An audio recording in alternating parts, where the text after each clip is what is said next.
नमस्कार. गेले 2-3 महिने आणि त्याहून अधिक काळ कोल्हापूरचं वातावरण किंवा एकूणच जगदंबेच्या भक्तांचं जे भक्तिविश्व आहे ते ढवळून निघालं. कारण काय? तर ही करवीर निवासिनी, जिला आपण सगळे आई अंबाबाई म्हणून ओळखतो, तिची ललकारी देताना मात्र नवकोट नारायणी भक्तजन प्रतिपादिनी दीनोद्धारिणी राजराजेश्वरी या बिरदावलींसह करवीर निवासिनी श्री महालक्ष्मी म्हणून देतो. ती नेमकी कोण? इथं व्याख्यानाला सुरुवात करण्यापूर्वीच या वादाचं एक बीज काय याचं कारण सांगतो. सगळ्या देवांना 2-2 नावं आहेत. ज्योतिबाच्या कागदोपत्री प्रत्येक नावावरती श्री केदारलिंग असा उल्लेख आहे, पण बोली भाषेत मात्र आपण त्याला ज्योतिबा म्हणून ओळखतो. त्याच्या रूपाबद्दल कधी वाद नाही. मार्तंड भैरव म्हणजे अखिल महाराष्ट्राचा नव्हे तर महाराष्ट्र, कर्नाटक, आंध्र या 3 भागांचा कुलदैवत, ज्याला लोकमानस खंडोबा म्हणून ओळखतं, त्याच्या नावाबद्दल कधी वाद होत नाही. तसंच पांडुरंग का विठ्ठल असाही कधी वाद होत नाही. मग करवीर निवासिनीबद्दलच महालक्ष्मी की अंबाबाई असा वाद का होतो? त्याचं कारण असं आहे, आपण तिला पुरतं समजूनच घेतलं. जे लोक म्हणतात महालक्ष्मीच म्हणा, त्यापैकी बहुतांश जनांची अशी धारणा आहे, विष्णू पत्नी लक्ष्मी महाविष्णूची बायको म्हणून ही महालक्ष्मी. हा एक पक्ष. दुसऱ्या बाजूला जे म्हणतात तिला अंबाबाईच म्हणा, इतर तिचं नाव नाही, त्यांच्या दृष्टिकोनातनं स्पष्टीकरण असं, अंबा म्हणजे गौरी आणि शिवाची अर्धांगिनी म्हणून ही अंबाबाई. वाद मुळात अंबाबाई म्हणा का महालक्ष्मी म्हणा असापेक्षा ही विष्णुपत्नी का शिवपत्नी याच घोळात आपण गेली कित्येक वर्ष पडून आहोत. पण याच्याही पलीकडे काहीतरी आहे याचा विचारच आपल्याकडे कधी झालेला नाही. आदि शंकराचार्य ज्यांनी वैदिक धर्माची पुनःस्थापना केली, अनेकविध पंथांच्या संप्रदायांच्या पसाऱ्यामध्ये जो सनातन वैदिक धर्म विभागला गेला होता, त्यांनी पंचायतन पूजेच्या रूपाने एकत्र आणले. शांकर दिग्विजयाचा जर आपण संदर्भ घेतला तर शंकराचार्यांनी प्रतिवाद केलेले जे काही संप्रदाय आहेत त्यांची संख्या जवळपास 700हून अधिक भरते. ही 700 प्रकारचे गट, 700 प्रकारचे उपासना प्रकार या हिंदू धर्मात होते आणि ते प्रत्येक जण म्हणत होते की आम्ही या वैदिकांपासून वेगळे आहोत. आणि त्या काळाची गरज ओळखून आचार्यांनी या सगळ्या संप्रदायांना 5 मुख्य देवतांच्या स्वरूपांमध्ये एकत्र आणले. विष्णू, शंकर, गणपती, सूर्य आणि शक्ती. आणि त्यामुळं आचार्यांनी जी पंचायतन पूजा प्रचलित केली त्याच्यामध्ये 5 देवता आपल्या देवघरामध्ये असतात. त्या देवता कोण कोण? तर विष्णू, त्याचं स्वरूप म्हणून आपण शाळीग्राम घेतो. शिव, त्याचं स्वरूप म्हणून बाणलिंग घेतात. गणेश, त्याचं स्वरूप म्हणून शोणभद्र नदीचा शोण घेतात. आणि देवी, तिचं प्रतीक म्हणून सुवर्णमुखरी नदी जी आहे तिची सुवर्णमुखी घेतात. आणि सगळ्यात शेवटी सूर्य, त्याचं प्रतीक म्हणून स्फटिक घेतात. हे 5 देव आपल्या देवघरात एकत्र आले. आचार्यांनी एक मुभा दिली, तुम्ही देवीला मानताना तर तुमची देवी मध्ये राहू दे, उरलेल्या 4 विदिशांना म्हणजे आग्नेय, वायव्य, ईशान्य, नैऋत्य उरलेले 4 देव असू दे. मग प्रत्येकाच्या देवघरात पंचायतन बदललं. कुणाचं शक्ती पंचायतन, कुणाचं शिव, कुणाचं विष्णू, कुणाचं सौर, कुणाचं गणपत्य.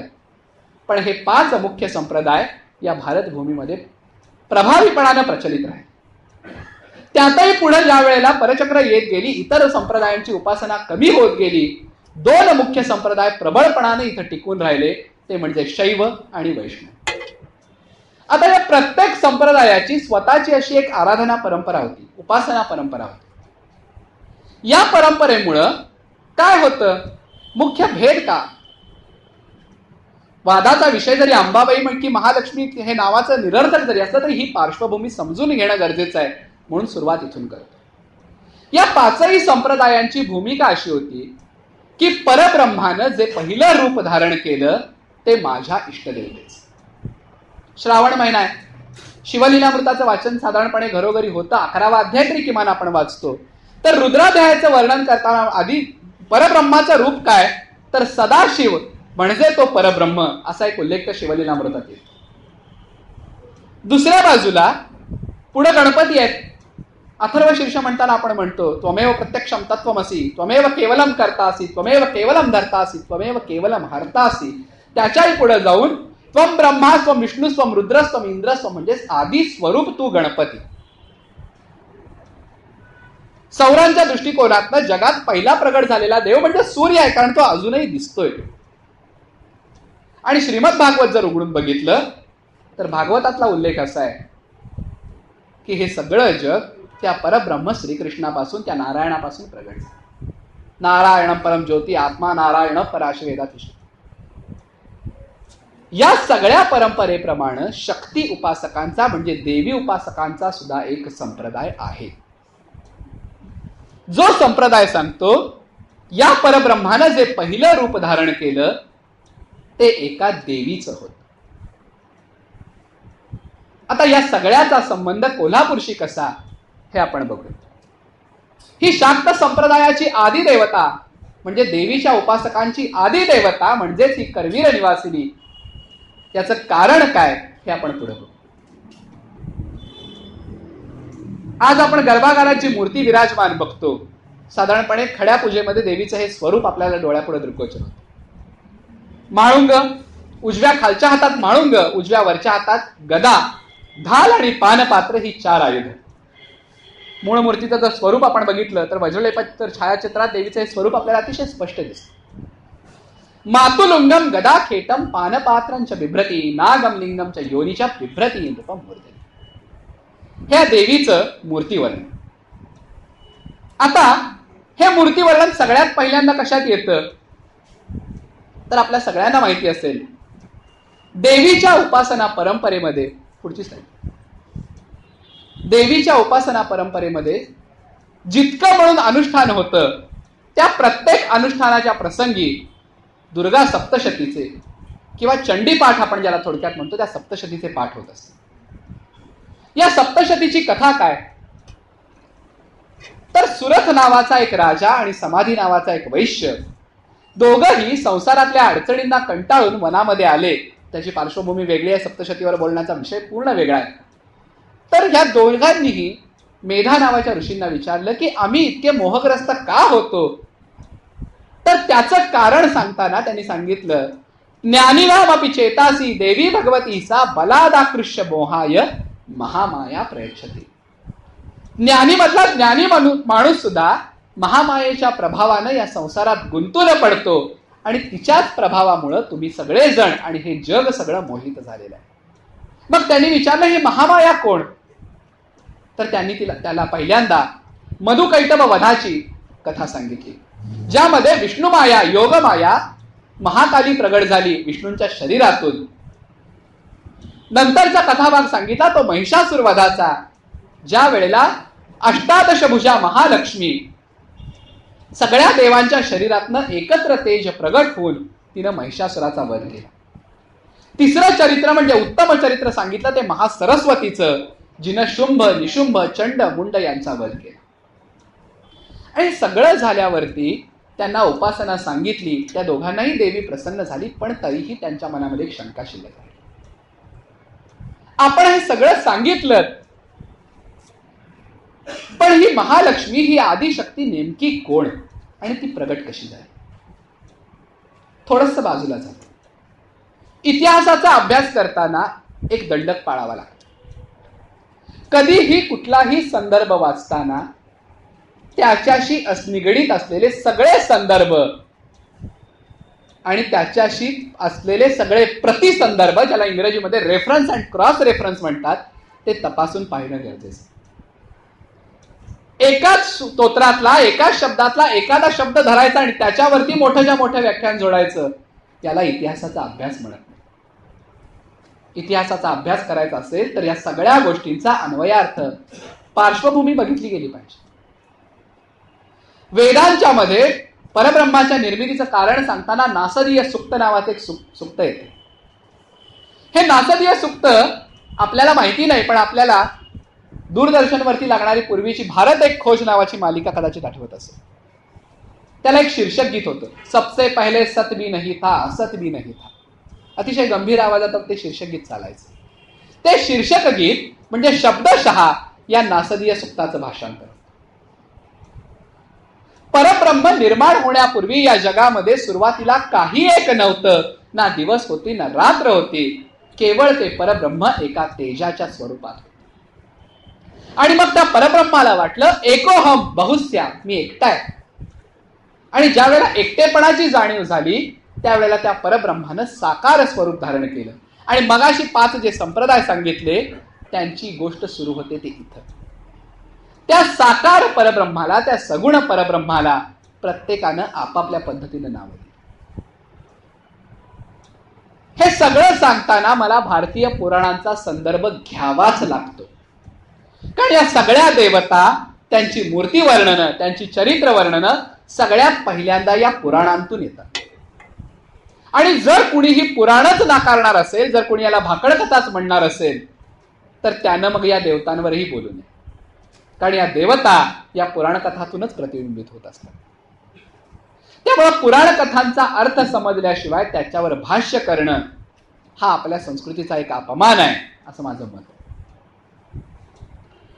तर या परब्रह्माचं स्वरूप सांगताना पुढची स्लाईड, दुर्गा सप्तशतीच्या या प्राधानिक रहस्यात सांगितलं गेलंय, हे परब्रह्म एकटं होतं आणि एकाकीनं रमते. म्हणजे एकट्याला करमत नाही म्हणून हा विश्वाचा प्रसार मांडण्यासाठी या त्रिगुणात्मक शक्तीनं एक स्वरूप धारण केलं. हे स्वरूप काय होतं तर मातुलिंगम गदाखेटम पानपात्रंच बिभ्रती नागमलिंगम च योनिच बिभ्रती नृपमूर्धिनी. हे राजा, त्या देवीचं स्वरूप काय होतं तर म्हाळुंग, गदा, ढाल आणि पानपात्र ही आयुध, माथ्यावरती सयोनी नागलिंग ही तिची चिन्ह, अशी ती देवी.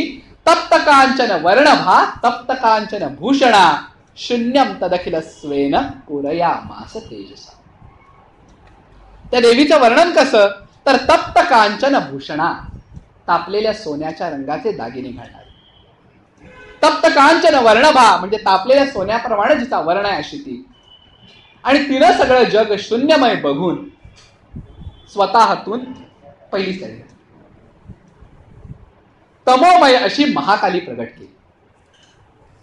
ही महाकाली म्हणजे काय तर खड्ग पात्र शिरखेटैर अलंकृत चतुर्भुजा. हातामध्ये तलवार, खड्ग पात्र म्हणजे कपाल, शिर असुराचं किंवा नरमुंड आणि खेटक म्हणजे ढाल. आणि त्यानंतर तिनं स्वतःच्या सत्वगुणातून एक स्वरूप प्रगट केलं आणि ती म्हणजे महासरस्वती, जिच्या हातामध्ये अंकुश, वीणा, पोथी आणि जपमाळ आहे.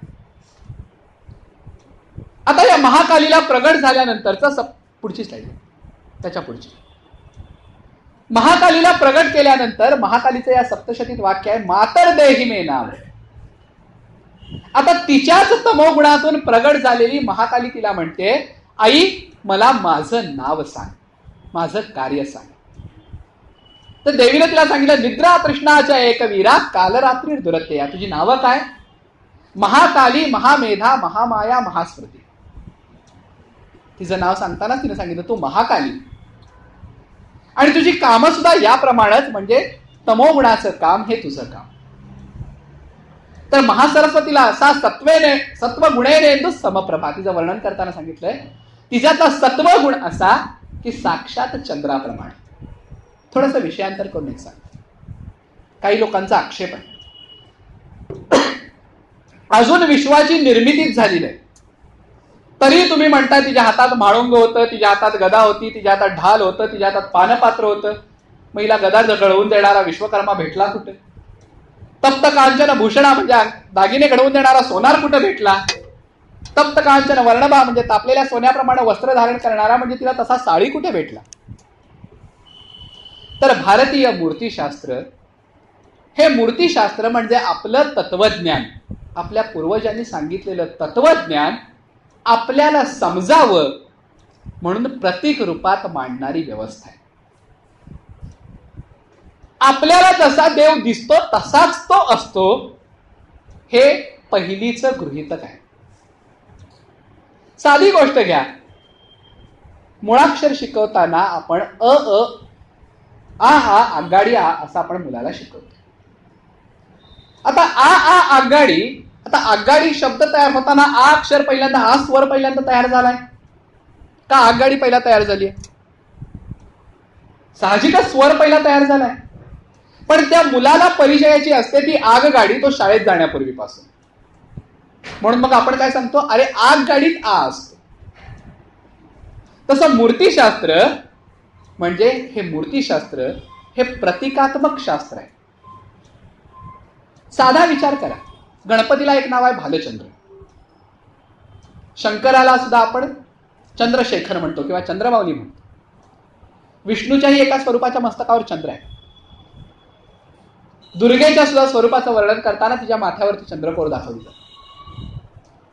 आता इथं आकाशात कोल्हापुरातही तोच चंद्र दिसतो, मुंबईतही तो दिसतो, दिल्लीतही दिसतो, नवे जगाच्या पाठीवरनं एकच चंद्र दिसतो. मग या एका घरात 3-3 चंद्राच्या प्रतिमा आल्या कुठून? तर त्यांच्या माथ्यावरची चंद्रकोर ही प्रतीक आहे त्यांच्या चतुर्थी म्हणजे समाधी अवस्थेची. जागृती, स्वप्न, सुषुप्ती आणि तुर्या म्हणजे आत्मानंदात मग्न आहेत हे सांगण्यासाठी त्यांच्या डोक्यावरची चौथीची म्हणजे चतुर्थीची चंद्रकोर काढते. हे प्रतीकानं मांडायचं शास्त्र म्हणजे मूर्तीशास्त्र आहे. गणपती लंबोदर आहे म्हणजे खरंच गणपतीचं मोदक खाऊन पोट सुटले असा अर्थ धरतो का आपण? मोरया मोरया मी बाळताने, तुझीच सेवा करू काय जाणे, अन्याय माझे कोट्यानुकोटी, मोरेश्वराबा तू घाले पोटी. एका माणसाचे कोट्यानुकोटी अपराध जर त्यानं पोटात घ्यायचे ठरवलेत, असा 14 भुवनाचा तो जनिता. प्रत्येक जीवाचे अपराध पोटात घेतल्यामुळे तो लंबोदर आहे, हेच सांगतो ना आपण. तसं म्हाळुंग हे प्रतीक आहे तिच्या क्रियाशक्तीचं. कर्मवृंदाचं प्रतीक म्हणजे म्हाळुंग. गदा हे तिच्या क्रियाशक्तीचं प्रतीक, ढाल हे तिच्या ज्ञानशक्तीचं प्रतीक आणि पानपात्र म्हणजे वाटी हे तिच्या तुर्यावस्थेचं म्हणजे समाधी अवस्थेचं प्रतीक, ती आत्मानंदात मग्न असल्याचं प्रतीक. माथ्यावरचा नाग हे तिचं कालस्वरूपाचं, लिंग हे पुरुष तत्वाचं आणि योनी हे प्रकृती स्वरूपाचं प्रतीक.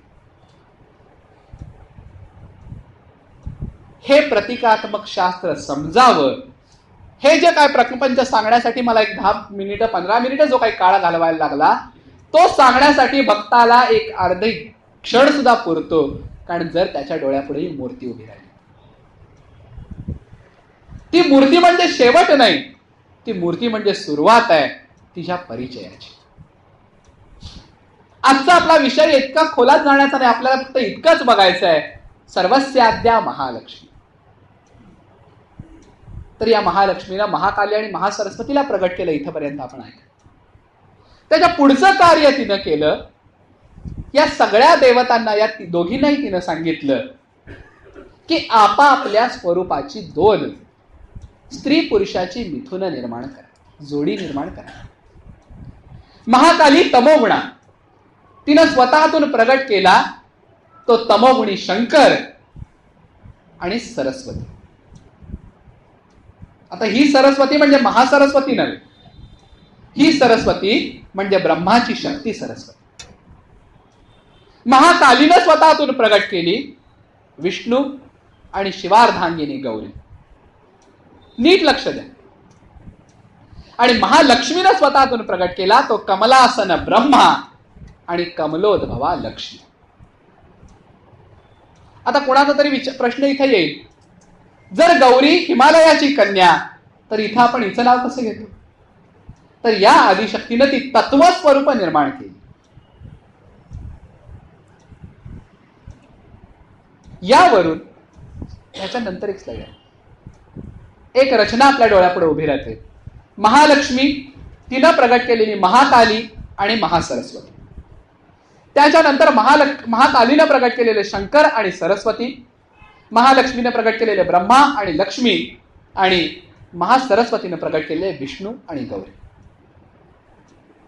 आता इथून पुढं विश्वाची खरी रचना आकाराला येते. या 6 जोड्यांचे, या 6 स्त्री पुरुषांचे आपापसात विवाह लावून दिले, त्याप्रमाणे सरस्वती आणि ब्रह्मा, विष्णू आणि लक्ष्मी आणि शंकर आणि गौरी, या 3 जोड्या झाल्या. त्यानंतर या जोड्यांना कार्य काय दिलं, तर ब्रह्मासह सरस्वतीनं विश्वाचं सृजन करायचं, म्हणजे निर्मिती करायची. विष्णू आणि लक्ष्मीनं यांचं पालन करायचं आणि रुद्र म्हणजे शंकर आणि गौरीनं यांचा संहार करायचा. ही आपण आता देवांना माणसातच आणून बसवलंय, म्हणजे कुणाच्या तर नावाचं मंगळसूत्र एकदाच तिच्या गळ्यात अडकवायचंच आहे असा आपला विचारच आपण केलाय. त्यामुळे ही रचना बघायलाच ब्रह्मा सरस्वती, विष्णू लक्ष्मी आणि रुद्र गौरी ही परब्रह्मापासून, सगुण परब्रह्मापासून म्हणजे महालक्ष्मीपासून 3री पिढी येते.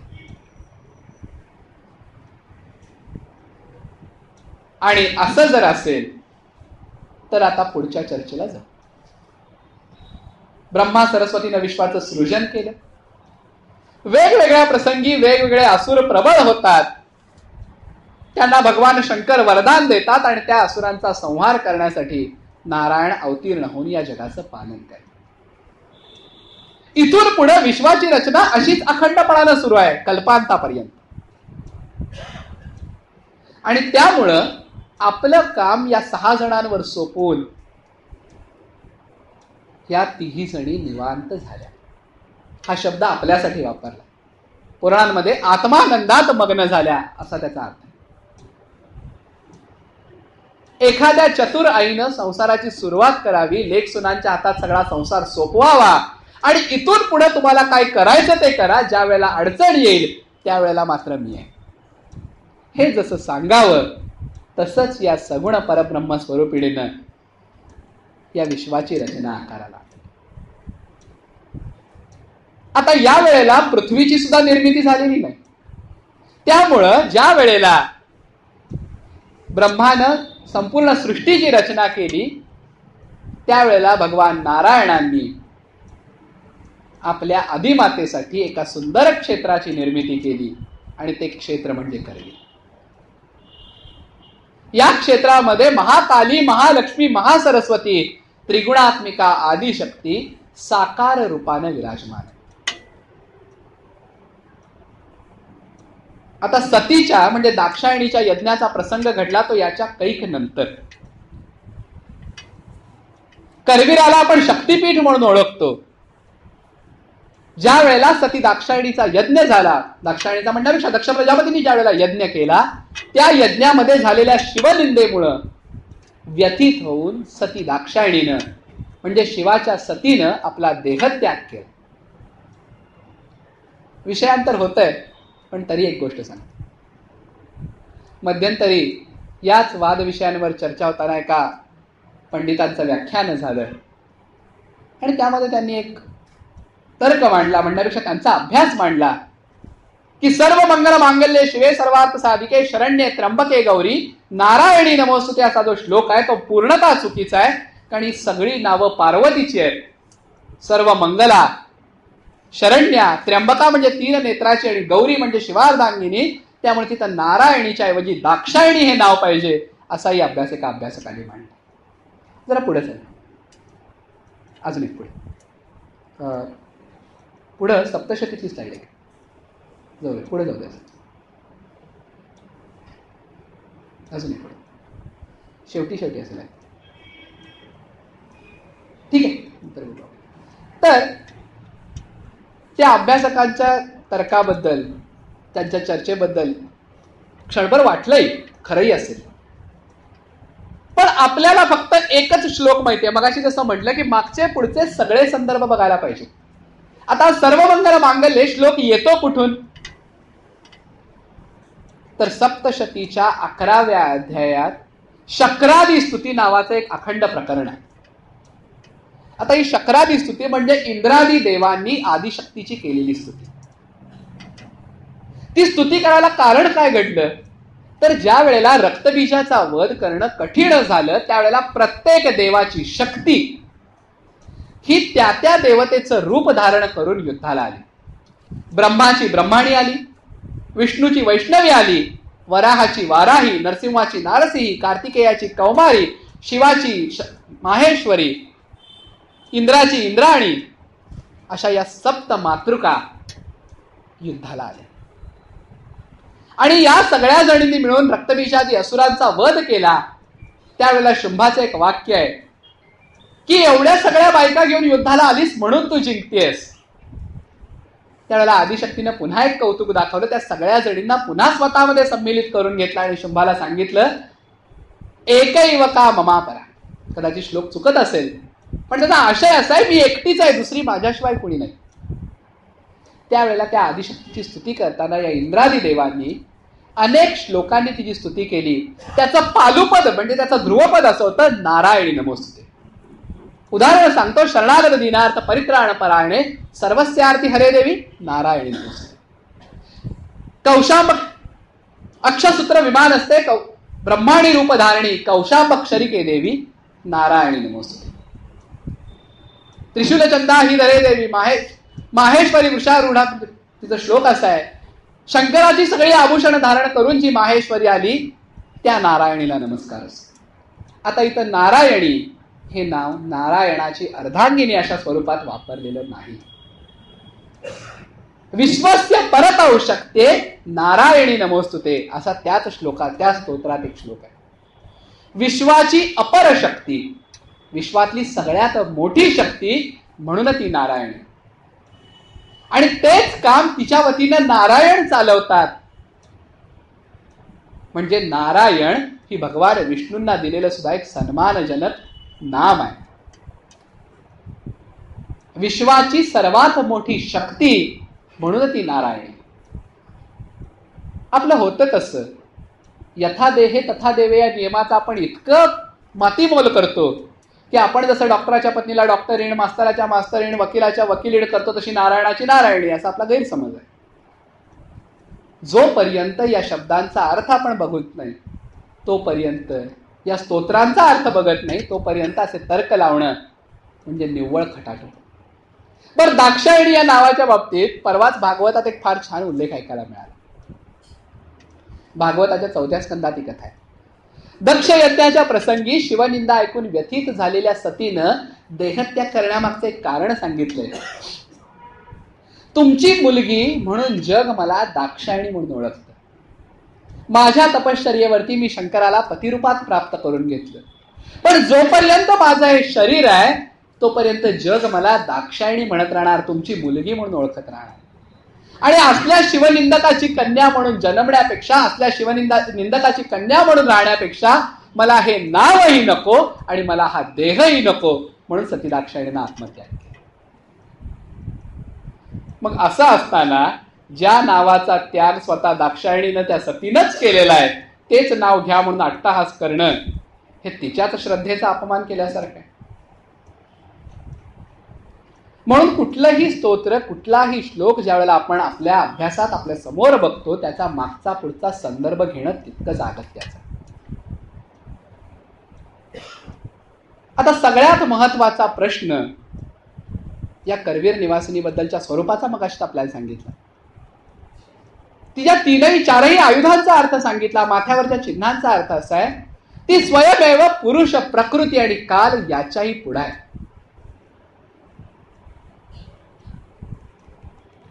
आता माथ्यावरती सयोनी लिंग, आपण त्याला चुकीनं शिवलिंग म्हणून ओळखतो. वास्तविक ते शिवलिंग म्हणून नाही.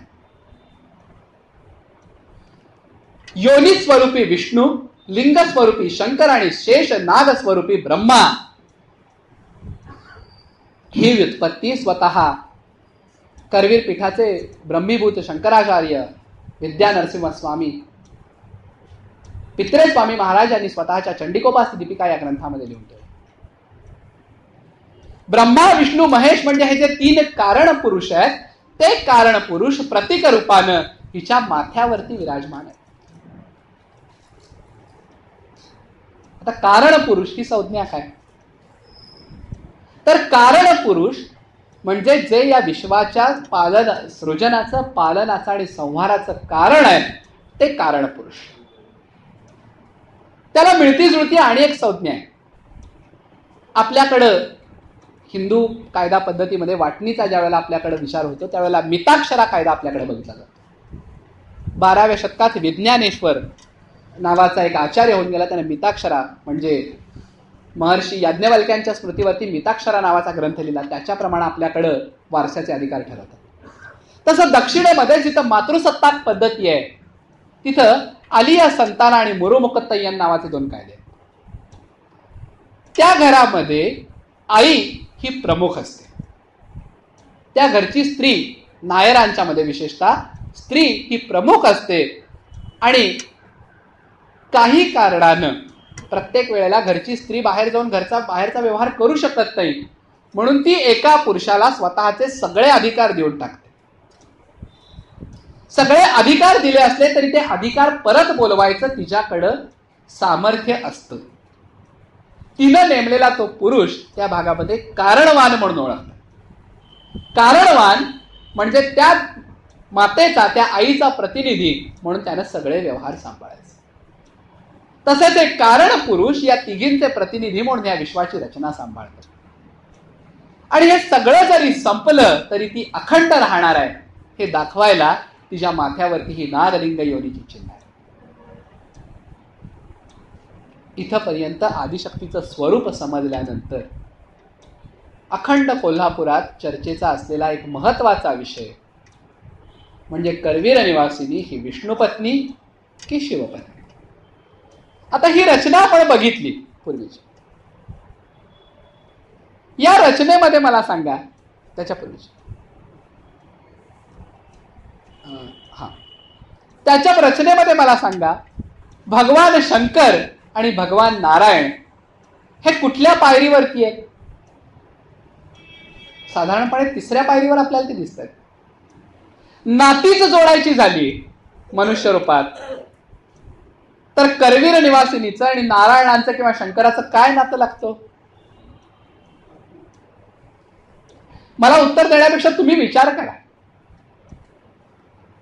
मग असं असताना आपण कुठल्या हट्टानं ती विष्णुपत्नी आणि शिवपत्नी याचा वाद घालतोय?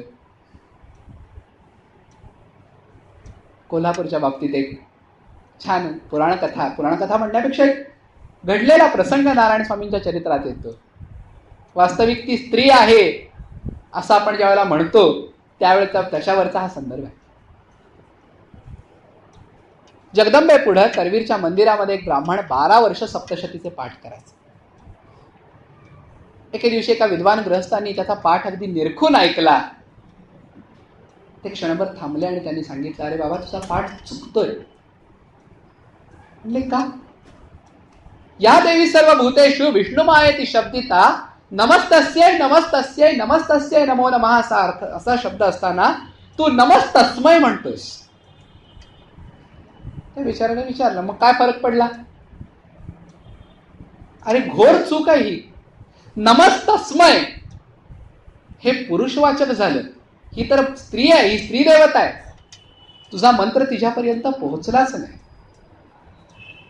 त्या बिचाऱ्याला इतकं वाईट वाटलं, त्यानं देवीच्या मूर्तीपुढे प्रचंड आकांत केला. म्हणाला, जगदंबे 12 वर्ष मी सेवा केली, सगळी निष्फळ गेली आणि त्याहून वेगळं माझ्या हातून पाप घडलं की मी तुझी चुकीची स्तुती केली. आता मला नरकातही जागा नाही. लोकांमध्ये विभ्रम निर्माण करणाऱ्या माणसांचं एक चांगलं असतं, लोकांमध्ये एखादं पिल्लू सोडून द्यायचं आणि स्वतः घरात जाऊन बिलगोर झोपायचं. या गृहस्थांचंही तसंच झालं. याला आकांत करायला लावला आणि स्वतः घरामध्ये जाऊन निवांत झोपले. त्याला झोप लागता क्षणी डोळ्यापुढे सगुण मूर्ती प्रगट झाली आणि सांगितलं, कोण आहे रे मी? स्त्री पुरुष की नपुसक माझा निकाल कर. तिच्या तेजानं भारावून जाऊनच त्याने सांगितलं, आई तुझं वर्णन करणं अशक्य आहे. मग का माझ्या मुलांच्या चुका सुधारायला निघालास? तो माझी भक्ती करत होता, त्याची भक्ती माझ्यापर्यंत पोहोचत होती. केवळ तू विकल्प घातलास म्हणून त्याच्यावरती आज ही वेळ आहे. मी ना स्त्री आहे, ना पुरुष आहे, नपुसक आहे, मी तर परब्रह्म आहे. जा आणि उद्या त्याची क्षमा माग. गोष्टीचा उत्तरार्धाकडे जाण्याची वेळ नाही, पण सांगण्याचा हेतू हा की आपल्याला समजावं म्हणून तिला स्त्रीरूप दिलंय. मग स्त्रीरूपच का? तर जगातली सगळ्यात महत्वाची भावना म्हणजे वात्सल्य. अनेक अपराध क्षमा करण्याचं सामर्थ्य ज्यात असतं ते म्हणजे वात्सल्य, आणि त्या वात्सल्याची एकमेव मूर्ती म्हणजे आई. आणि आई ही स्त्री असते हे दाखवायला या मूर्तीचं स्त्री रूप दाखवलं. एके ठिकाणी असाच व्याख्यान होत. त्यांनी विचारलं, म्हणाले महालक्ष्मी एक स्त्रीत्वता तुम्ही सांगताय, पटतंय. महासरस्वती सुद्धा छान दिसते, पण महाकालीला माता कसं म्हणायचं? जिनं कबंदांच्या माळा वस्त्र नेसलेत, गळ्यामध्ये नररुंडाच्या माळा अडकवल्यात, डोक्यावरती नागांच्या जटाचा मुकुट घातलाय, वेटोळ्यांचा मुकुट घातलाय, तिला आई कसं म्हणायचं? जिच्या हातामधलं मुंडकं रक्त गळते, तिच्याकडे डोळ्यांनी बघणं शक्य नाही, त्या महाकालीला तुम्ही आई म्हणता? हे जरासं कठीण वाटतं. ठीक आहे, एक गोष्ट मला सांगा. तुमच्या घरी एखादा हळदी कुंकवाचा कार्यक्रम आहे. पाहुणे यायच्या वेळेला तुम्ही चांगली पैठणी नेसणार, त्याच्यासारखी जी असेल ती साडी. मला माहिती आहे, एक नाव म्हणून मी एक घेतलं. अंग भरून दागिने नेसाल, चांगला पूर्ण शृंगार कराल आणि आलेल्या पाहुण्यांच्या स्वागतासाठी उभ्या राहाल. आलेल्या पाहुण्याला जे काही अल्पोपहार असेल, जे काही जेवण असेल, उपहार असेल, तो सगळा द्याल. सगळे पाहुणे निघून जातील, ओट्यावरती हा मोठा भांड्याचा ढीग लागलेला असेल. त्यावेळेला तुम्ही त्या पैठणीचा पदर खोचाल आणि त्या पाटल्या वगैरे जे काही अलंकार घातले त्या सगळ्यासह तुम्ही त्या भांड्यात हात घालाल. असं कसं? चांगल्या साडीवर डाग पडतील, ती साडी बदलायला पाहिजे, साधी एखादी जुनी नेसायला पाहिजे. मग म्हणलं ठीक आहे, घर स्वच्छ करायच्या वेळेला, त्यावेळेला तर चांगले दागिने वगैरे घालून स्वच्छ करत असाल, नाही त्यावेळेला पण एखादं जुनच नेसायला पाहिजे. उलट घर रंगवताना काय करताना डाग उडायला नको अंगावर का? ते तुमचं रूप नाही. आणि समजा त्या अवस्थेत जर एखादं तुमचं मूल येऊन तुम्हाला बिलगलं तर तुम्ही त्याला लांब करणार आहे? नाही, त्याला जवळच घेणार की शेवटी मूल आहे आपलं. मग महाकालीबद्दल आपण हा विचार का करू शकत नाही? तिनं जे रूप धारण केलंय ते विश्वाच्या संहारासाठी. संहार या शब्दाला दोन अर्थ आहेत. संहार म्हणजे आवरण. या श्लेषार्थावरती संस्कृतमध्ये एक अख्खं काव्य आहे ज्याला वेणी संहार नाव आहे. वेणी संहार हे दोन अर्थांनी नाव वापरले. पहिला अर्थ, कुरु वंशाच्या सगळ्या कुळातल्या सगळ्यांचा संहार म्हणजे वेणी संहार. आणि दुसरा अर्थ, पांचालीनं म्हणजे द्रौपदीनं जी शपथ घेतली होती की या दुःशासनाच्या रक्तानं माखलेल्या हातांनी माझी वेणी झाली, या दुर्योधनाच्या रक्तानं माखलेल्या हातांनी मी माझी वेणी झाली, ती वेणी आवरणं म्हणजे वेणी संहार. आवरणं म्हणजे संहार. एखादी चतुर्गृहिणी ज्याप्रमाणे दिवसाचा सगळा पसारा आवरते, त्यातलं जे चांगलं ते ठेवून घेते, वाईट ते टाकून देते आणि पुन्हा दुसऱ्या दिवशी नव्याने खेळ मांडते, तेच काम गेली कित्येक कल्प नव्हे तर कित्येक खर्व निखर्व जी काही कालगणना असेल या तिघी जणी माता चालवतात. आपण त्या मातेला समजून घेण्याचा प्रयत्नच करत नाही. आपण फक्त एकाच गोष्टीवरती अडून आहोत, तिला काय म्हणून बोलवावं, तिला कोणाची बायको म्हणावं. आता राहिला प्रश्न, ती शिवपत्नी की विष्णुपत्नी? भगवान शंकरांची पत्नी पार्वती, पहिली पत्नी सती जिनं देहत्याग केला आणि तिचाच अवतार म्हणजे माता पार्वती, हिमालय कन्या, पर्वत कन्या म्हणून ती पार्वती, गौर रूपा म्हणून ती गौरी. हिनं वेगवेगळ्या प्रसंगी असुरांच्या वधाला जी वेगवेगळी स्वरूप धारण केली, त्यामुळे तिला वेगवेगळी नावं मिळत गेली. आता मगाशीच बघितलेल्या रचनेप्रमाणे महालक्ष्मी ही सर्वस्याद्य शक्ती. आज गाभाऱ्यात असलेल्या मूर्तीच्या हातातली आयुध कधीतरी आपल्याला पार्वतीच्या हातात दिसली आहेत का? कुठल्याच मूर्तीच्या हातात नाही. मग तिला पार्वती कशावर म्हणायचं? मस्तकावरती एक लिंग दिसतंय म्हणून.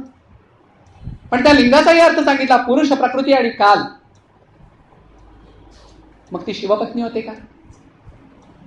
तर राहिला प्रश्न, ती विष्णुपत्नी आहे का? विष्णू पत्नीचा संदर्भ आपण खूप जण असे लावतो. शेषाचलावरती आलेल्या व्यंकटेशाची रुसून आलेली लक्ष्मी म्हणजे करवीर निवासिनी, असा बऱ्याच जणांचा मतप्रवाह. पुढे व्यंकटाचल महात्म्य पुढे जातो. हे व्यंकटाचल महात्म्य तिरुपतीच्या तिरुमला विद्यापीठानं प्रकाशित केलेली ही अधिकृत प्रत. या प्रतीतला कथाभाग मी आपल्याला सांगतो. मग करवीर निवासिनी व्यंकटेशाची अर्धांगिनी आहे का, हा प्रश्न तिरुमला युनिव्हर्सिटीनं निकालात काढलाय. त्यांच्या दृष्टीने तो विषय संपलाय. आपल्याच घरात मांडणं सुरू आहे. हा कथाभाग असा आहे. कोणे एकेकाळी त्रिदेवांची परीक्षा बघण्याच्या दृष्टिकोनातून महर्षी भृगु सत्यलोक, कैलास आणि वैकुंठ या तीनही ठिकाणी गेले. कैलासावरती उमामहेश्वर सारीपाठ खेळत होते. त्यांनी भृगु महर्षींकडे दुर्लक्ष केलं. त्यामुळे भृगु महर्षींनी शिवाची केवळ लिंगरूप पूजा होईल असं त्यांना शाप देऊन ते बाहेर पडले. सत्यलोकामध्ये ब्रह्मदेव वेदगायनात रत होते. त्यामुळे ब्रह्मदेव अपूज्य होईल असं म्हणून ते निघाले आणि वैकुंठामध्ये नारायण शेषशय्येवरती पोहोचले. माता लक्ष्मी त्यांचे पाय चुरत होते. थेट आलेल्या महर्षी भृगूंनी विष्णूच्या छातीवरती लत्ता प्रहार केला, म्हणजे लाथ घातली आणि सांगितलं उठ. त्या क्षणी डोळे उघडून नारायणाने ते चरण हातात घेतले आणि मस्तकाला लावून विचारलं, अनेक असुरांचे गदाघात सोसून अगदी टणक झालेल्या माझ्या छातीवर लाथ मारल्याने तुमच्या पायाला काही वेदना झाल्या नाहीत ना? हे वाक्य ऐकलं. महर्षींनी सांगितलं, देवा तू खरा सत्वमयी आहेस, भक्त रक्षक खरा तू आहेस आणि यज्ञफलाचा अधिकारी तू. म्हणून महर्षी तिथून निघून. पण ही गोष्ट माता लक्ष्मीला अजिबात आवडली नाही. नारायणांचं हृदयस्थान म्हणजे माझं निवासस्थान. कुणी एक गोसावी येतो माझ्या पतीच्या हृदयावरती, म्हणजे माझ्या निवासस्थानावरती लाथ मारतो आणि माझा पती ते चरण मस्तकावरती धरून त्याचीच क्षमा मागतो. हा माझा अपमान आहे. असं म्हणून तिने नारायणाला सांगितलं, मी माझ्या क्षेत्री निघून जाते. आता या धमकीचा अर्थ कुठल्याही विवाहित पुरुषाला नव्यानं सांगणे नको. वाद झाल्यानंतर, भांडण झाल्यानंतर पतीच्या घरातनं निघालेली कुठलीही स्त्री साधारणपणे स्वतःच्या माहेरात येऊन पोहोचते. मग ही रचना जी मगाशी सांगितली त्याप्रमाणे करवीर निवासिनी ही लक्ष्मीची जननी, त्यामुळे ती साहजिकच करवीरात आली.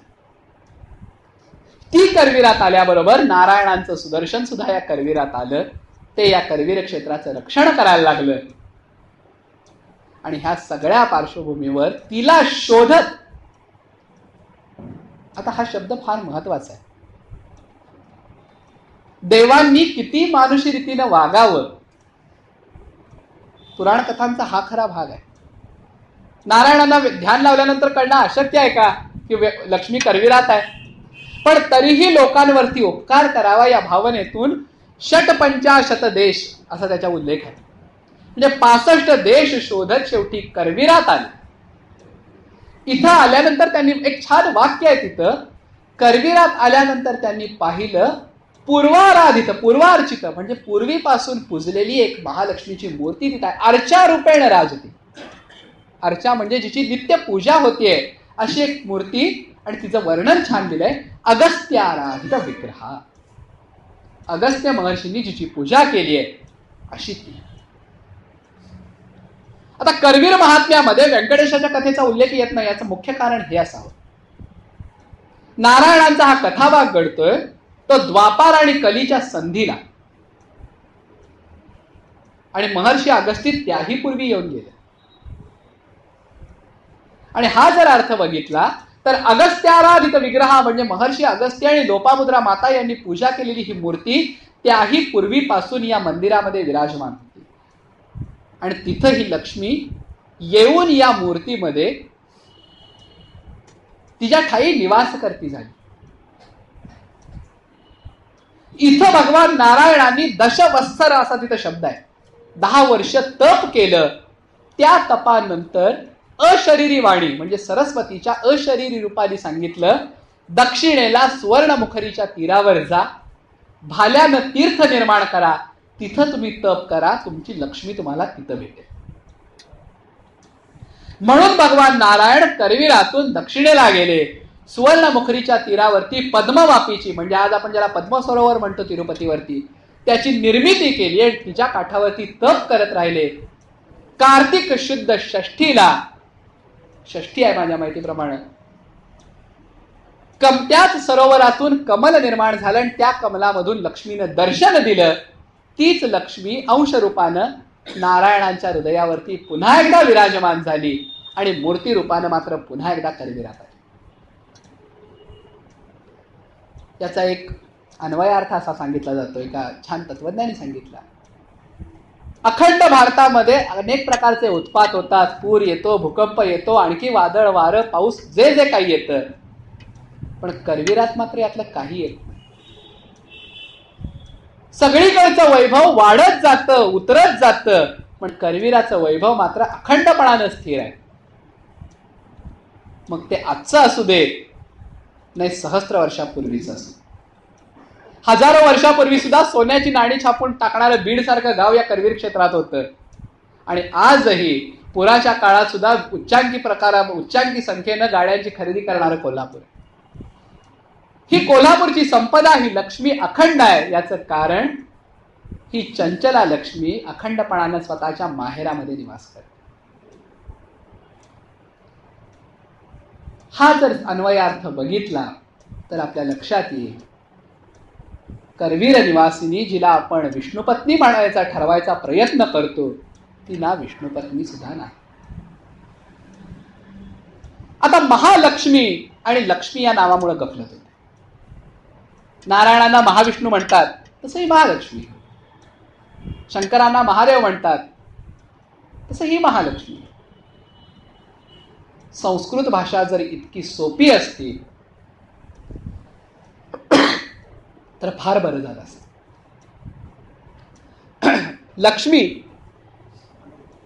लक्ष्मी हा शब्द नारायणांच्या पदाकडे निर्देश करतो. आपण कधी जर वृंदावनला गेला असाल तर वृंदावनामध्ये राधाकृष्णाच्या असंख्य मूर्ती आहेत. एक फक्त मंदिर आहे, तानसेनाचे गुरु हरिदास त्यांच्या समाधी पुढं राधा बंसी चोरणी म्हणून एक मूर्ती आहे. ती मूर्ती सोडली तर इतर सर्व मूर्तींच्याकडे जर निरखून बघितलं तर एक आहे, कृष्ण आपला देहुडा मूर्ती हातात बासरी घेऊन उभा आहे आणि प्रत्येक ठिकाणच्या राधेचे हात मात्र असे कृष्णाकडे निर्देश करणारे. एका भागवत आचार्यांनी सांगितलं, ज्या ज्या वेळेला एखादा भक्त वृंदावनात येतो, वृंदावनामध्ये कधीही कृष्णाचा जयघोष होत नाही, प्रत्येक वेळेला राधे राधेचा जयघोष होतो. मात्र ती राधा स्वतःकडं ह्या कौतुकाचा भाग घेत नाही. ती सांगते, मी अरे फक्त या वाटेची मार्गदर्शिका आहे, खरं परब्रह्म, खरं सुख हे इथं उभं आहे. तसं लक्ष्मी ही नारायणांचं निर्देश करते, त्याकडं पहा. अन्यथा लक्ष्मी ज्या वेळेला स्वतंत्र रूपात पूजली जाते ती उलूक म्हणजे घुबडाच्या वाहनावरती दाखवली जाते. त्याचं कारण असं की घुबड हे दिवाभीत आहे. तशी नारायणांच्या विहीन जर लक्ष्मी असेल तर ती कुठेही जाऊन निवास करू शकते. पण जर ती नारायणांच्या बरोबर असेल तर मात्र जिथं जिथं नारायणांच्या नियमांचं आचारांचं पालन होतं तिथंच ती निवास करते. म्हणजे जर धनसंपदा पाहिजे असेल तर लक्ष्मी म्हणजे त्या पदाकडे पहा, त्या रूपाकडे पहा, असाच निर्देश आहे. न मागे तयाची रमा होय दासी, असं संतांचं वचन. तर ही रमा लक्ष्मी, तशी महालक्ष्मी या शब्दाचा अन्वयार्थ जर केला तर असा आहे, महा म्हणजे महत्तत्व, परब्रह्म, त्या परब्रह्म तत्वाकडे निर्देश करणारं रूप म्हणजे महालक्ष्मी.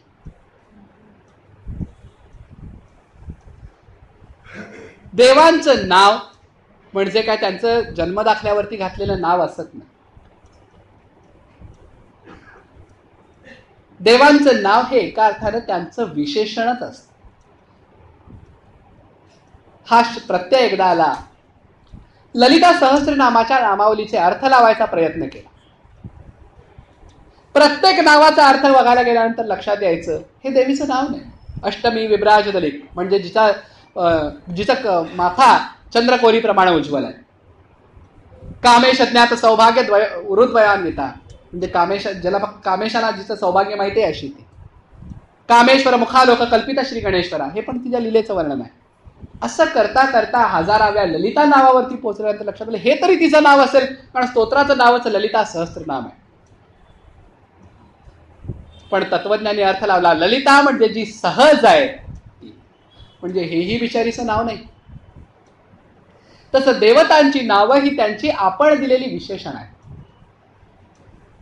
त्याप्रमाणे महालक्ष्मी हे सुद्धा तुझ्या महत तत्वाकडे निर्देश करणारं नाव आहे. पुढे चला, महालक्ष्मी अंबाबाई. त्यामुळं महालक्ष्मी ही सर्वस्याद्य शक्ती. आणि ही भावना फक्त आपली आहे का? महालक्ष्मी हे नाव कुठं येतं? एक मात्र सगळीकडे कोल्हापुरात अखंडपणानं ऐकून येतं. अर्थात आपण प्रत्येक गोष्टीमध्ये आमच्या बाप आज्यापासून, तसं आमच्या बाप आज्यापासून आम्ही अंबाबाईच म्हणतो असे छातीटोकपणे सांगणारे सगळेजण आज कोल्हापुरात आहेत. बरोबर आहे, यात खोटं काहीच नाही. मग जो शिलालेख आपल्या गरुड मंडपाच्या समोर जो जोशीराव गणपती आहे, जो सिद्धिविनायक आहे, त्याच्या मंदिराच्या खांबावरती आहे. पुढे चला, त्याच्याही पुढे जाऊ. त्या गणपतीच्या शिलालेखामध्ये असू कोल्हापूरवासिनी महालक्ष्मी असा का उल्लेख येतो? संजयांचा जो ताम्रपट आहे, जो महालक्ष्मीचा पहिला पुरावा म्हणून मानला जातो, त्या ताम्रपटामध्ये तर कोल्हापूर सुद्धा उल्लेख नाही, फक्त महालक्ष्मी असा उल्लेख आहे. आता या राजांच्या काळापासून तिला महालक्ष्मी म्हटलंच जात होतं की. मग अंबाबाई म्हणण्याचं कारण काय? या देवीला अंबाबाईच म्हणा हा अट्टधर्ण म्हणजे कसं आहे माहितीये, किंवा महालक्ष्मीच म्हणा. 3-4 वर्षाची मुलं असतात, त्यांना फार फार तर स्वतःचं नाव सांगता येत असतं, स्वतःचा पत्ता आई वडिलांनी शिकवलेला असतो. त्या मुलाला जर एखाद्यानं प्रश्न विचारला, तुझ्या आईचं नाव काय रे? तो सांगेल आई. मग शेजारी असणारा कोणतरी दुरुस्त सांगणार, नाही हा अमकीचा मुलगा. तो मुलं भांडतं, नाही माझ्या आईचं नाव आईच आहे. बरं बाबा आई. तसं महालक्ष्मी की अंबाबाई या नावावरनं भांडणं सुद्धा हे असंच आहे. कारण अंबा या शब्दाचा खरा अर्थ असा आहे, रुद्रस्य जननी सा अंबा. मग शंकराची पत्नी म्हणून हिला अंबाबाई म्हणा असं तरी कसं म्हणायचं? अंबा या शब्दाचा संस्कृत शब्दकोश इथं बरोबर आहे. अंबा या शब्दाचा अर्थ बघितल्यानंतर त्याचा पहिला अर्थ आहे माता, आई. मग आईचं सरसकट नाव घ्यायची पद्धत आता रूढ होतीये. मध्यंतरीच्या काळामध्ये मम्मीचं मॉमही झालं, पण त्याच्यापूर्वी आपली काय पद्धत होती? आई म्हणूनच आपण हाक मारत होतो ना, किंबहुना अजूनही आई म्हणूनच हाक मारतो. आईला नावानं हाक मारणाऱ्या बहादरांनी हात वर करावा. नावानं प्रत्यक्ष आईचं कधी आई म्हणतच नाही, तिला अंबाबाई आईच्या नावानं, तिचं कागदोपत्री जे नाव आहे त्याच नावाने हाक मारता का? नाव आहे त्याला, तेच नाव आहे तिचं. आपण तिला आई म्हणतो कारण ती आपल्यासाठी आई आहे. जगासाठी कागदोपत्री तिचं नाव जे असेल ते, पण आपल्यासाठी ती आपल्या आयुष्याच्या अंतापर्यंत तरी ती आपली आईच. तसं हिचं थेट नाव घेण्याऐवजी अंबे म्हणायला सुरुवात झाली, अंबा. पण कोल्हापूरवरती संस्थान स्थापनेनंतर राजेशाही आचार विचारांचा फार मोठा पगडा आहे. इतकंच नव्हे तर या दरबारी बोलण्याची छाप कोल्हापूरवरती एवढी आहे की अजूनही कोल्हापूरच्या स्त्रियांना बाहेरच्या स्त्रिया हसतात, कारण कोल्हापूरच्या बायका शक्यतो येते जाते करत नाही, त्या येतो आणि जातोच म्हणतात. बाकीच्या बायका म्हणतात अगं येते म्हणावं, पण कोल्हापूरवरची दरबारी छापत अशी आम्ही येतो आम्ही जातो. तसं या अंबा या शब्दापुढं उपपद लागलं ते आदरार्थी बाई. बाई या शब्दाचाही अर्थ आई असाच होतो. राजस्थानमध्ये, मेवाडमध्ये अजूनही मीरा कोणी म्हणत नाही. मीराबाई, पद्मिनीबाई. आदरानं ज्या वेळेला राण्यांची नावं घ्यायची पद्धत आहे त्यावेळेला त्यांच्या नावापुढे बाई हाच शब्द जोडला जातो. इतकं नव्हे तर राण्यांना माते समान बोलवायचं, त्यामुळे तिला बाईसा असंच बोलवलं जातं. त्यामुळं या अंबा या शब्दापुढं बाई हे उपपद लागलं ते केवळ आदरार्थी. मग या मातेला तिच्या नावांवरून वाद घालण्यामध्ये काय अर्थ आहे? सर्वस्याद्या महालक्ष्मी त्रिगुणा परमेश्वरी लक्षालक्ष स्वरूपासा व्याप्य कृष्ण व्यवस्थिता. पण हे कुणाला माहिती नाहीये का? सगळ्यांना हे माहिती आहे. हे तत्वज्ञान रोज सकाळ संध्याकाळ आपण आपल्या अंबाबाई पुढे म्हणत असतो. कुठं आरती करतो की आपण?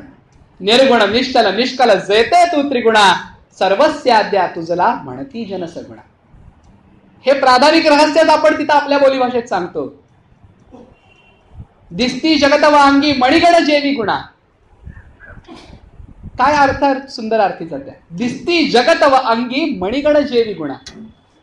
हे जग तुझ्या अंगावरती एखाद्या दागिन्यासारखं आहे. जाणून मुनिजन योगी ध्याती याची खुणा. आणि हे ज्यांना कळतं ते योगीजन याच स्वरूपाचं ध्यान करतात.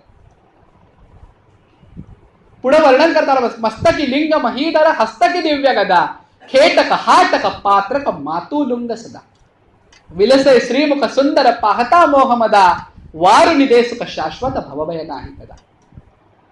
हे मूर्ती वर्णन या प्राधानिक रहस्यात मगाशी सांगितलेलंच आहे. माळुंग गदा ढाल पानपात्र नागलिंग योगी.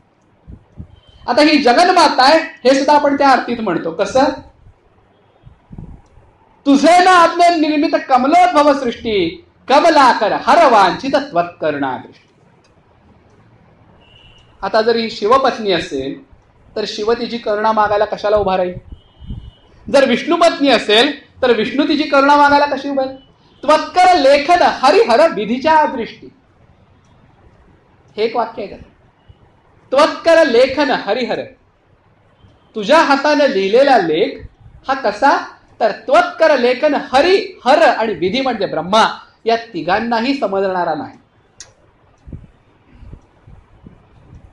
हे इतकं सगळं आरशा इतकं स्वच्छ असताना आपण मात्र तिच्या नाव रूपावरती वाद घालत उभ्या. सगळ्यात शेवटचं कडवा आरतीचं मला फार आवडतं. व्युत्पत्ती सर्व विसर्जुनी त्वत्पद जेतात. हा सगळा वाद सोडून, ह्या सगळ्या व्युत्पत्ती हे सगळे अन्वयार्थ सोडून जे तुझ्या चरणाशी नतमस्तक होतात, व्युत्पत्ती सर्व विसर्जुनी त्वत्पद जे ध्याती तत्पर होता सत्पदी चित्पद येहा.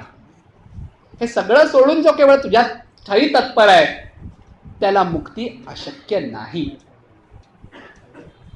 तत्परी शंकर नंदन स्थगितो दिनरा. आणि म्हणून हा शंकरनंदन जो या आरतीचा रचयिता आहे तो तुझी अखंड स्तुती करतो. हा सगळा वाद, हा सगळा परामर्श गेली कित्येक दिवस आपल्यापर्यंत सुरू आहे. हे सगळं विश्लेषण झाल्यानंतर मला वाटत नाही काही शंका शिल्लक राहिल्या असतील. तर राहिल्या जरी असतील तर आपल्यासाठी तिथं सूचना पेटीचा डबा ठेवलेला आहे. आपण त्याच्यामध्ये आपल्या सूचना किंवा आपल्या जे काही प्रश्न असतील ते त्याच्यामध्ये ठेवू शकतो. पण तरीही एक सगळ्यात महत्वाची शंका उपस्थित केली जो या व्याख्यानाचा भागच आहे. ती शंका अशी होती, शक्यतो व्याख्यात्याने वैयक्तिक स्वतःबद्दल बोलू नये पण तो दंडक जरा बाजूला ठेव. इतके 2-2.5 महिने सगळं प्रकरण सुरू आहे आणि तुला आजच बोलायला मुहूर्त सापडला. त्याचं उत्तर असं, कुठेतरी वाटलं होतं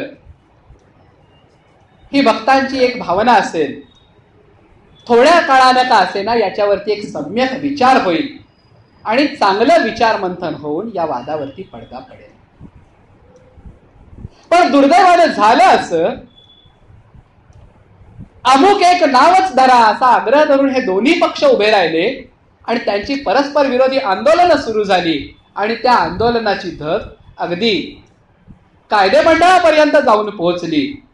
आणि त्यामुळे मनामध्ये एक शंका निर्माण व्हायला लागली की या देवस्थानाचा, या मंदिराचा खरा इतिहास, या मंदिराचा, या देवतेचं खरं स्वरूप याचा कधीतरी विचार होणार आहे. आणि तो विचार व्हावा या हेतूने मी आज बोलायला होतो.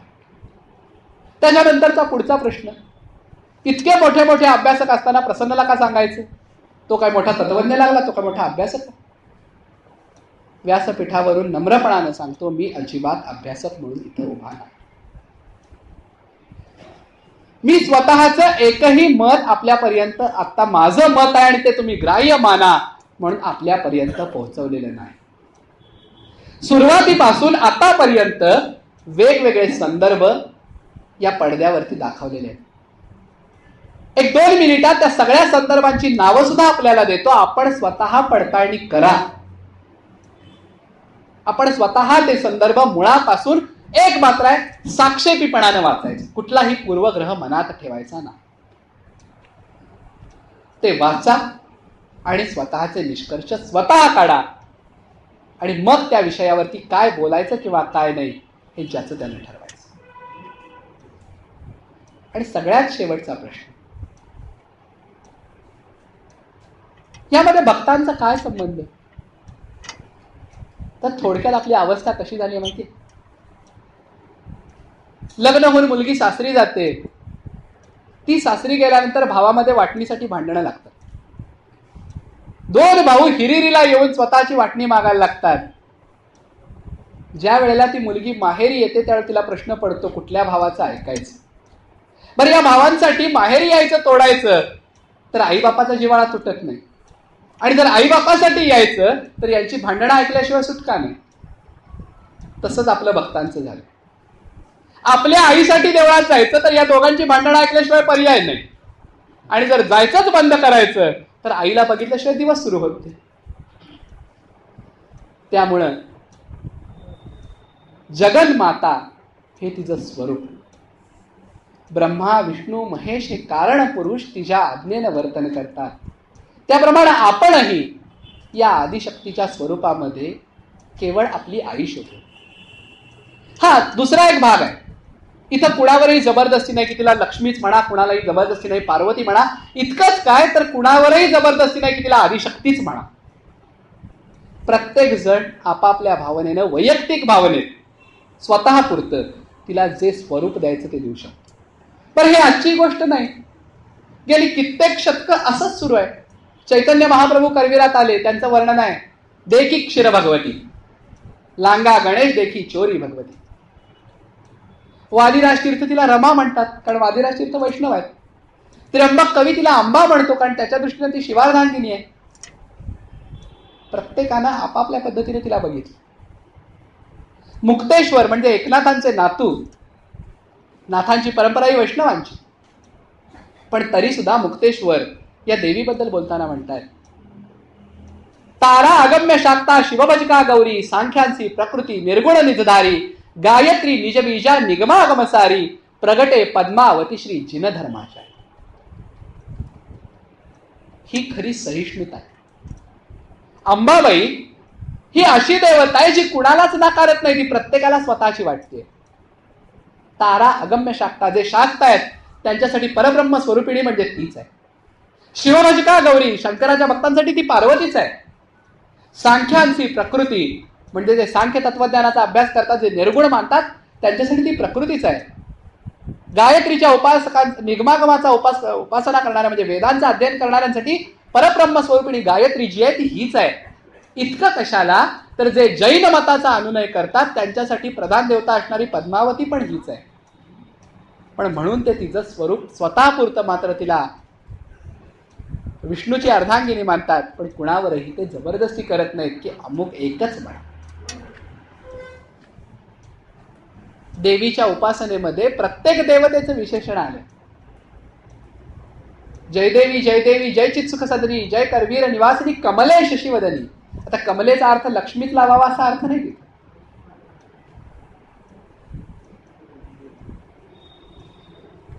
ह्या सगळ्या गोष्टींचा जर विचार केला तर एक लक्षात येतं वैयक्तिक श्रद्धा ही वैयक्तिक. तुम्ही तुमच्या लाडानं, तुमच्या स्नेहानं तिला काहीही म्हणा, तुमच्या जननीच्या जागी तिला बघा, त्याला कुणाचीही हरकत असणार. आणि हे आपल्या देवळामध्ये गेली कित्येक शतकं सुरू आहे. ज्या अधिकारानं आपण वरलक्ष्मीचं व्रत करतो, त्याच अधिकारानं आपण तिला चैत्रामध्ये गौरी म्हणून झोपाळ्यावर सुद्धा बसवतो. म्हणजे ती शिव आहे तशी शिवाची गौरी, तशी विष्णूची लक्ष्मी, सर्व देव शेवटी त्याच जगदंबेकडे विराजमान आहे. आणि करवीर महात्म्यामध्ये स्वतः महालक्ष्मीचं हे वाक्य. महर्षी पराशर ज्या वेळेला विष्णूंच्या दर्शनासाठी पन्हाळ्यावरती तप करत होते, त्यावेळेला भगवती स्वतःच्या मूळ रूपामध्ये प्रगट झाल्यानंतर ते म्हणाले, माते मी विष्णूचं दर्शन मागितलं होतं, तुम्ही का आला? त्यावेळेला महालक्ष्मीचं वाक्य आहे, करवीरात सर्व देवतांचे अधिकार माझ्या ठाई आहेत. आणि तशीच तुझी अपेक्षा असली तर विष्णू आणि माझ्यात अभेद नाही, बघ माझं. आणि तीच पद्धत आपण पाळतो. म्हणून आपल्याकडं स्मार्त एकादशी म्हणजे आषाढी एकादशीला, कार्तिकी एकादशीला देवीची विठोबाच्या रूपात पूजा करायची प्रघात आहे. जन्माष्टमीला श्रीकृष्ण रूपात आपण तिला बघतो. रामनवमीला तीच राम म्हणून उभा राहते आणि महाशिवरात्रीला तीच सदाशिव म्हणून उभा राहते. आपल्यासाठी सगळं काही तीच आहे, हे आपण का विसरतो? या सगळ्या गोष्टी जर आपण एका शेजारी एक ठेवून बघितल्या तर आपल्या लक्षात येईल, नावाबद्दल, रूपाबद्दल वाद घालणं केवळ निरर्थक. आणि या निरर्थक वादाचा समारोप व्हावा, कुठेतरी एकदा त्याच्यावरती पडदा पडावा, याच प्रामाणिक भावनेनं अंबाबाई भक्त मंडळाच्या संयोजकांनी हे व्याख्यान आज इथं सादर करण्याची, मनोगत आपल्या पुढे मांडण्याची संधी मला उपलब्ध करून दिली. त्याबद्दल मी त्यांचा खरोखर मनपूर्वक आभार. फार दिवसापासून वाटत होतं की या सगळ्या गोष्टी जनमानसापुढे मोकळेपणाने मांडाव्यात, जेणेकरून हा वाद संपेल. सगळे वाद बाजूला ठेवून एक केवळ परब्रह्म नारायणी जगदंबा म्हणून आपण तिला शरण जाऊ, आई म्हणून तिला शरण जाऊ. बाकी नावाचा रूपाचा भेद जर कुणाला आणखीनही वाढवायचा असेल, आणखीनही त्यावर अभ्यास करायचा असेल तर संदर्भ ग्रंथ लिहून घ्या. दुर्गा सप्तशती पहिला संदर्भ, दुर्गा सप्तशती प्राधानिक रहस्य. मग ती कुठलीही प्रत घ्या. गीता प्रेसची सप्तशती साधारणपणे 30-35 रुपयाच्या दरम्यान आपल्याला मिळते. पुस्तकाच्या किमती मुद्दामून सांगतोय, म्हणजे फार काही कुठेतरी दुर्मिळ आहेत आणि ती मिळणार नाहीत अशातला भाग नाही. ज्याला संस्कृतची जाण आहे त्या माणसानं सप्तशतीवरतीच आधारित आणि करवीर निवासिनीचं यथोक्त पूजा विधान ज्यात आहे ते करवीर पीठाचं प्रकाशन म्हणजे चंडिकोपास्ती दीपिका हा ग्रंथ घ्यावा. साधारणपणे 200 रुपये किंमत आहे. शंकराचार्य मठामध्ये त्याची प्रत मिळून जाईल. तिसरं, करवीर महात्म्य मिनल प्रकाशनानं प्रकाशित केलंय. मिनल प्रकाशनाच्या अधिकृत ग्रंथदालनामध्ये किंवा कोल्हापुरातल्या कुठल्याही प्रकाशनाकडे ते मिळेल. चौथं पुस्तक मात्र आज अतिदुर्मिळ झालं, ते म्हणजे संस्कृत करवीर महात्म्य. कारण शिवाजी विद्यापीठानं याचं प्रकाशन 1980 साली केलं. त्याच्या 1000 प्रती 500 प्रती काढल्या होत्या, त्या आज संपलेल्या आहेत. चौथं पुस्तक ग्रॅहम रिपोर्ट, जो शिवाजी विद्यापीठानं प्रकाशित केला. परवा दिवशी ग्रॅहम रिपोर्टचं प्रकाशन झालं. अगदी फार छातीटोकपणानं सांगितलं गेलं की ग्रॅहमनं सुद्धा तिला अंबाबाई असंच नाव दिले. पण कोल्हापूरच्या मंदिरांचा परिचय देताना महालक्ष्मी स्पेलिंग सुद्धा सांगतो, त्या काळच्या पद्धतीप्रमाणे त्यानं स्पेलिंग केले. पूर्वी आपण लक्ष्मी असं सरळ म्हणताना लक्ष्मी असा आपल्याकडे शब्द वापरला जायचा, म्हणून त्यानं MAHALAXOOMI असं त्यानं महालक्ष्मीचं स्पेलिंग केलं. ग्रॅहमच्या रिपोर्टमध्ये साधारणपणे करवीरातल्या सगळ्या शिलालेखांचं भाषांतर त्यानं दिलंय. त्यात बहुतांश ठिकाणी महालक्ष्मी हा उल्लेख त्यानं केलेला आहे. तिसरं पुस्तक गह खरे लिखित महाराष्ट्राची 4 दैवत भारतीय इतिहास संशोधन मंडळ पुणे यांनी प्रकाशित केले. त्याची 1955चं ते पुस्तक आहे. त्याची द्वितीय आवृत्ती आजही पुण्यामध्ये भारत इतिहास संशोधन मंडळात आपल्याला मिळते. चौथं, हे पुस्तक मात्र दुर्मिळ आहे, इन्स्क्रिप्शन ऑफ कोल्हापूर. विशेष म्हणजे कोल्हापूरच्या शिलालेखांवरचं पुस्तक कोल्हापूरच्या अभ्यासकांनी प्रकाशित केलेलं, लिहिलेलं ब करवीरकर. त्यांच्याबरोबर महालक्ष्मी दिनदर्शिकेचे शिर्के साहेब सुद्धा त्यावेळेला होते. श्रीनिवास रित्ती या 2 अभ्यासकांनी लिहिलेलं हे पुस्तक धारवाड युनिव्हर्सिटीनं पब्लिश केलंय. त्याच्यामध्ये एका पानावरती त्या शिलालेखांचा मराठी भाषांतर आणि कन्नड भाषांतर दोन्हीही आपल्याला बघायला मिळालं. चौथं, बृहस्तोत्र रत्नाकर, ज्यामध्ये सप्तशती ध्यान वर्णन म्हणून एक स्तोत्र आहे. हा बृहस्तोत्र रत्नाकर आपल्याला कुठेही बघायला मिळेल. त्यामध्ये करवीर निवासिनीच्या या सप्तशतीतल्या ध्यानांवरचं एक स्तोत्र आहे. या आणि सगळ्यात महत्वाचं आपटे यांचा संस्कृत हिंदी शब्दकोश, हा शब्दकोश हा अधिकृत शब्दकोश मानला जातो. तोही आपल्याला कोल्हापुरात उपलब्ध आहे. या आणि अशा अनेक संदर्भांनी कोल्हापूर निवासिनी आणि सगळ्यात महत्वाचं व्यंकटाचल महात्म्य हे तिरुमला तिरुपती युनिव्हर्सिटीनं प्रकाशित केलेलं, त्याची प्रत आपल्याला शेषाद्रीवरती म्हणजे तिरुपतीच्या डोंगरावरती मिळवलं जाईल. या आणि अशा असंख्य पुस्तकांमध्ये करवीर निवासिनीबद्दलचा चालू असलेला वाद संपवण्याचं सामर्थ्य होतं, आहे आणि राहील.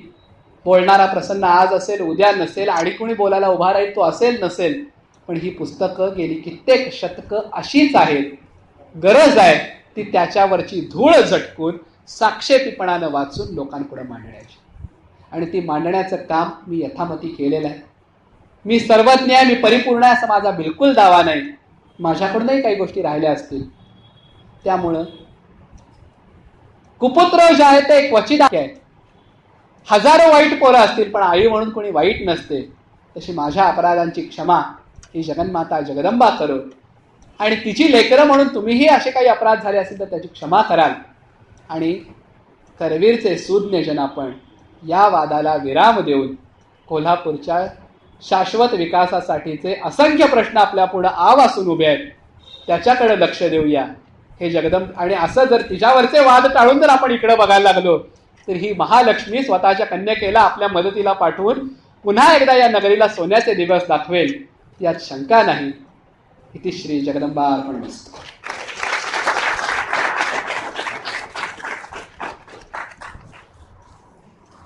प्रसन्ननी जे त्याला आपल्याला मोलाचे जे विचार दिले ते आपण सर्वांनी घ्यायचे आहे. आणि त्या पद्धतीनं आता ह्यावरला पडदा निघालेलाच आहे की महालक्ष्मी की अंबाबाई, कोण कुठल्या, आपण श्रद्धा आपली व्यवस्थित असली पाहिजे. कोण पांडुरंग म्हणतंय, कोण विठोबा म्हणतंय, कोण माऊली म्हणतंय, पण श्रद्धा तिथं जाते. त्या पद्धतीनं हे ज्यात नावात काय हे नाही आहे.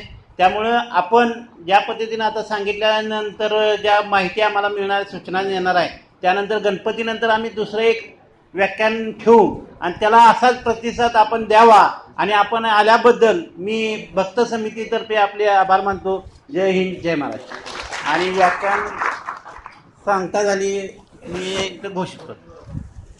तसं